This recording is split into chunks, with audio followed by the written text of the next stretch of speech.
All right, so here we are, sitting around Granville Island Market today. I was well over there on the other side of that bridge last time I made a video. It's a great place. This little area here is what we call Falls Creek. People walk along that side of the wall, and they also walk along on this side as well. It'll probably take you all day to just even do the whole strip yourself. But Granville Island's right here. You know, inside those buildings right there are usually all the food. There's food shops in there, but it's all the fresh produce. It's a great place to come to in the morning and stuff, right? So this place is usually crazy, teeming with people, you know. And but right now, maybe they're still locked in, tuned into what's happening in the States, because today's June 1st, and it's not healthy what's going on right now. So I gotta come to a place where it's gonna suit my soul a little bit. This place is filled with artisans, a lot of art places, you know, fresh produce, my kind of place. And obviously you can enjoy the outside and the inside at the same time. So there we are. So can you imagine? I got somebody looking at me awkwardly, so it's kind of weird to talk right now. But when global news came on yesterday, it was kind of weird for me because it says war zone, United States. When did the United States become a war zone? I hate it when all these media start labeling things and things like that. What happened to the peaceful protests? Maybe they can talk about it. You can't talk to me about war zones, because all you're doing then is you're conditioning people to start thinking the U.S. is in a state of war. Okay, you might as well, the media right now is almost like encouraging it to go that way. So I don't want it to go that way, and I want to be able to have people to be safe out there. So again, that's why I'm glad I can enjoy my coffee with you guys this morning. It's crucial that we get this message out. So if you are going to be out there in the next few days, make sure that you're protesting in the right way so you can get your message across.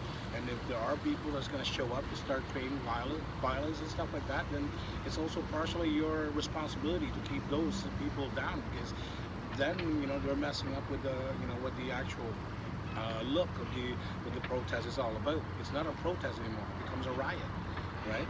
So what did I do yesterday? I had my own riot. Believe it or not, I woke up at 4:30 in the morning, a.m. BC time, the new normal time zone I seem to be on at the moment. So at 4:30, at 5 o'clock, I started rioting on my phone. I just wrote a bunch of riots on a text line and sent it off to every contact I had. I was literally rioting on everybody's phone. But the point of the game was, it was to make sure to show that, I was trying to show them, I'll riot for you so you don't have to go out there, kind of thing. Because a lot of people right now is believing into the hype. And don't do that, because as I rioted to all these phones, my key goal was to make people smile at the same time, because I think people right now are not meeting the day with a smile as much as they used to. Okay, so and that's why we're doing this right now. So the more people I can help turn the right direction at the beginning of their day, I think it's better. So if if you are going to go out there, like I said, please do not go out there and hurt people. Do not go out there to actually hurt businesses, because these are places that we all need to get back to. And if you are going to, because it sounds like they've hired a few people to go in there and to incite these things anyway. So maybe there are powers out there that really want people not to be able to go back to work, because in some places there's no businesses to go back to, because some of these retail shops have been, and malls have been looted and what have you, right? So again, a lot of people were saying it was a fake restart, and I think we're seeing now, because all this was triggered. Yes, guys, it was a trigger. You guys get triggered so easily these days. They conditioned you for the last 3, 4 years, 5 years with all this stuff. Now, mind you, racism is not good, okay? But there's racism in every race out there. So it's not just white people out there, guys. Okay, stop saying white. Stop saying that, because there's, racist people in the Chinese culture, the Japanese, and the Filipinos, and the blacks, and the whites, and everybody else. Okay, so we can actually just get rid of that kind of feeling and maybe understand each other a little bit more. It's better. But the more we're tuned into all the media's out there, it's creating the hate, separation that that's creating the situation that we have right now. There's no dialogue. There's just a bunch of people yelling and screaming. And I don't agree with those protesters that way. Okay? I don't agree with those rioters either, because they're hurting people. They're hurting themselves. They're hurting humanity. Okay? Where we've gone back to base culture almost to what we are, which is what those elites are wanting, wanting us to behave, seeing this is what they expected from us. So if we're going to the AI that they're talking about as well, the algorithm right now is well ahead of us. It's taking all these scenarios, it's giving all sorts of trigger points, and it's seeing what's happening. So I guarantee you there's something else that's calculated down the pipe. So unless you take the time to really assess who the real enemy is, like, I almost agree with one guy, because I think the enemy is us.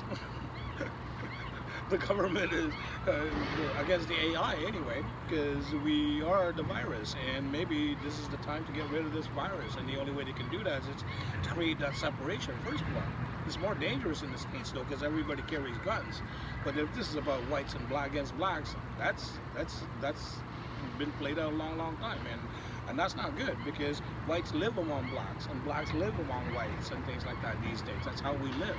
And myself, my kid is half white, so I have no qualms with it when it comes down to the type of person I'm in front of. The only thing I want to know is what's in their heart.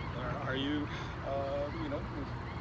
making judgments on the world? Are you the type of person that's actually optimistic, or because there's certain criteria that we all have to meet when we're sitting in front of people. And for me, it's their heart. Are they the optimistic type of people? Are they the type of people that can actually extend some sort of inspiration or what have you? Whatever, all the good things. You know what I mean?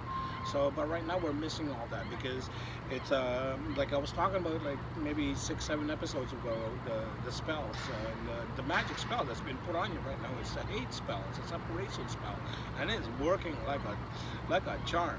Like, I mean, and the more you guys are tuned into all these friggin' TVs and stuff like that, the more it's gonna work right into you, where it's coming out of every pore almost. Okay, don't let hatred, be the spell that that actually dictate your day to day.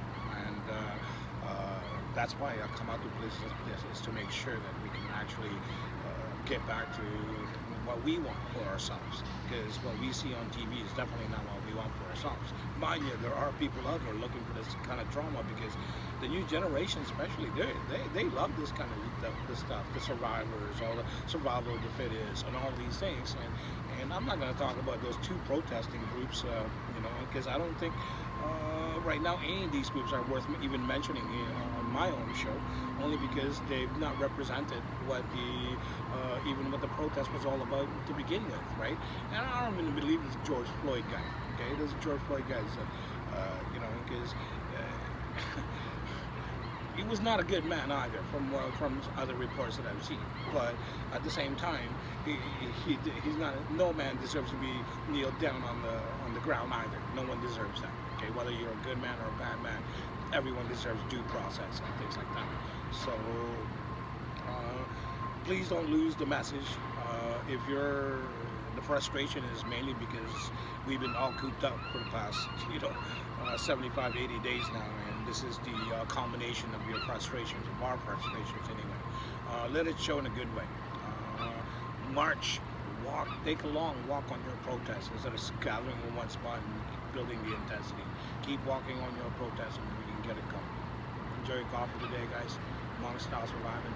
Thank you very much. Please come out, enjoy the day. Enjoy the beautiful sun. Enjoy Vancouver. Vancouver, BC, yay. Beautiful. Thank you very much, guys. I love you, talkers. Have a great day. Bye-bye.